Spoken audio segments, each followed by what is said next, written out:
Assalamualaikum warahmatullahi wabarakatuh. Berjumpa lagi dengan saya Orin Yundipasu. Dalam video kali ini, saya akan membahas tentang rencana pelaksanaan pembelajaran. Poin-poin yang akan saya bahas, yang pertama yaitu pengertian tentang rencana pelaksanaan pembelajaran. Yang kedua, fungsi rencana pelaksanaan pembelajaran. Dan yang ketiga, komponen-komponen dalam rencana pelaksanaan pembelajaran. Poin pertama yang akan saya bahas pada video kali ini yaitu pengertian tentang rencana pelaksanaan pembelajaran. Apa itu rencana pelaksanaan pembelajaran? Secara sederhana, pengertian rencana pelaksanaan pembelajaran sendiri adalah perencanaan kegiatan pembelajaran yang disusun guru sebelum melaksanakan kegiatan pembelajaran di kelas yang disusun secara lengkap dan sistematis. Rencana pelaksanaan pembelajaran adalah rencana yang menggambarkan prosedur dan pengorganisasian pembelajaran untuk mencapai satu kompetensi dasar yang ditetapkan dalam standar isi dan dijabarkan dalam silabus. Poin kedua yang akan saya bahas dalam video kali ini yaitu mengenai fungsi rencana pelaksanaan pembelajaran. Adapun fungsi dari rencana pelaksanaan pembelajaran itu sendiri yaitu yang pertama, mempermudah, memperlancar, serta meningkatkan hasil proses belajar mengajar.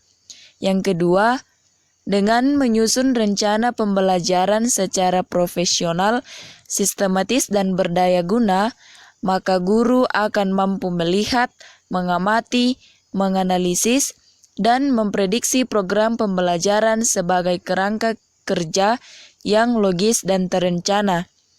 Yang ketiga, sebagai acuan bagi guru untuk melaksanakan kegiatan belajar mengajar. Poin ketiga yang akan saya jelaskan yaitu mengenai komponen-komponen dalam rencana pelaksanaan pembelajaran.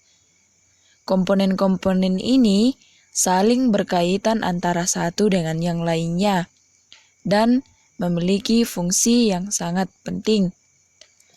Komponen yang pertama yang akan saya bahas yaitu mengenai identitas mata pelajaran.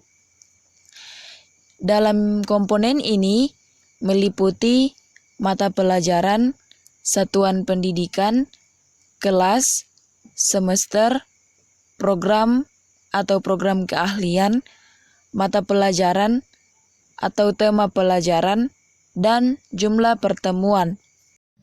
Berikut contoh mengenai identitas mata pelajaran dalam rencana pelaksanaan pembelajaran yang telah saya buat. Satuan pendidikan SMA PGRI Getengan. Mata pelajaran Bahasa Jerman. Kelas atau semester kelas 10 semester 2. Materi pokok kehidupan sehari-hari atau hobi. Subtema modal verben. Alokasi waktu 2 pertemuan atau 2 kali 45 menit. Komponen yang kedua yaitu standar kompetensi atau kompetensi inti. Standar kompetensi merupakan kualifikasi kemampuan minimal peserta didik yang menggambarkan penguasaan pengetahuan, sikap, dan keterampilan yang diharapkan dicapai pada setiap kelas dan atau semester pada suatu mata pelajaran. Berikut contoh kompetensi inti.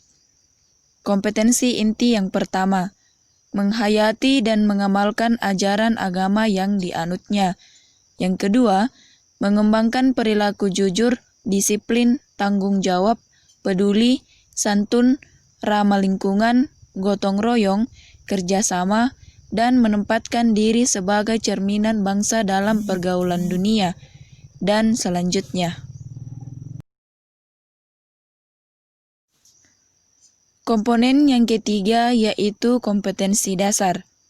Kompetensi dasar adalah sejumlah kemampuan yang harus dikuasai peserta didik dalam mata pelajaran tertentu sebagai rujukan penyusunan indikator kompetensi dalam suatu pelajaran. Berikut contoh mengenai kompetensi dasar.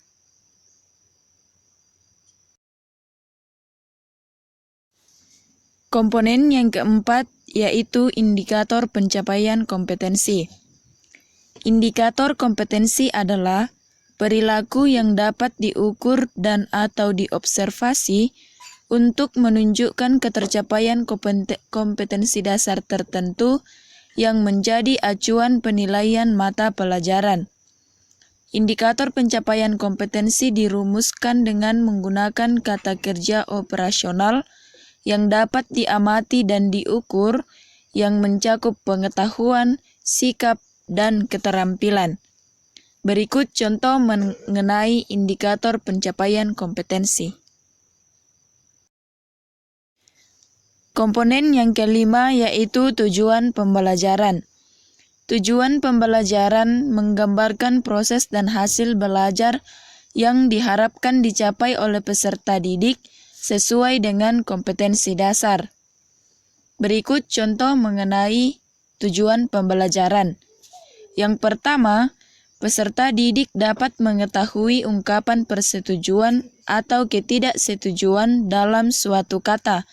Yang kedua, menyusun kata menjadi kalimat, menyusun kalimat menjadi paragraf, melakukan dialog sesuai dengan cara menanya dan memberitahu sesuai menanyakan fakta. Yang ketiga, bersemangat dalam belajar bahasa Jerman dan mengerjakan tugas sesuai dengan instruksi yang diberikan. Komponen yang keenam yaitu materi ajar. Materi ajar memuat fakta, konsep, prinsip, dan prosedur yang relevan dan ditulis dalam bentuk butir-butir sesuai dengan rumusan indikator pencapaian kompetensi. Adapun materi pembelajaran dalam rencana pelaksanaan pembelajaran yang telah saya buat yaitu sebagai berikut. Komponen yang ketujuh yaitu alokasi waktu. Alokasi waktu ditentukan sesuai dengan keperluan untuk mencapai kompetensi dasar dan beban belajar. Komponen yang kedelapan yaitu metode pembelajaran. Metode pembelajaran digunakan oleh guru untuk mewujudkan suasana belajar dan proses pembelajaran agar peserta didik mencapai kompetensi dasar atau seperangkat indikator yang telah ditetapkan. Berikut contoh mengenai metode pembelajaran. Yang pertama, diskusi kelompok. Yang kedua, tanya jawab. Yang ketiga, penugasan. Yang keempat, presentasi. Komponen yang kesembilan yaitu kegiatan pembelajaran. Kegiatan pembelajaran terdiri dari bagian A, pendahuluan, bagian B, inti, bagian C, penutup. Sebagai contoh, dalam RPP yang telah saya buat adalah sebagai berikut. Komponen yang ke-10 yaitu penilaian hasil belajar. Prosedur dan instrumen penilaian proses dan hasil belajar disesuaikan dengan indikator pencapaian kompetensi dan mengacu kepada standar penilaian. Berikut contoh mengenai penilaian hasil belajar.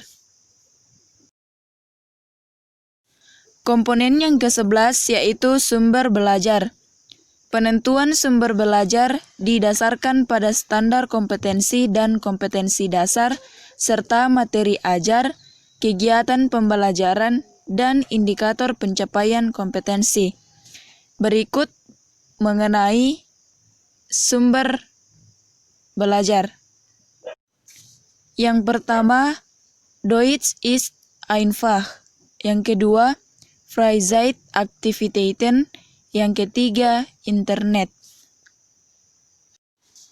Demikianlah pemaparan materi dalam video kali ini. Semoga dapat membantu, dan jika ada kesalahan, mohon dimaafkan. Wassalamualaikum warahmatullahi wabarakatuh.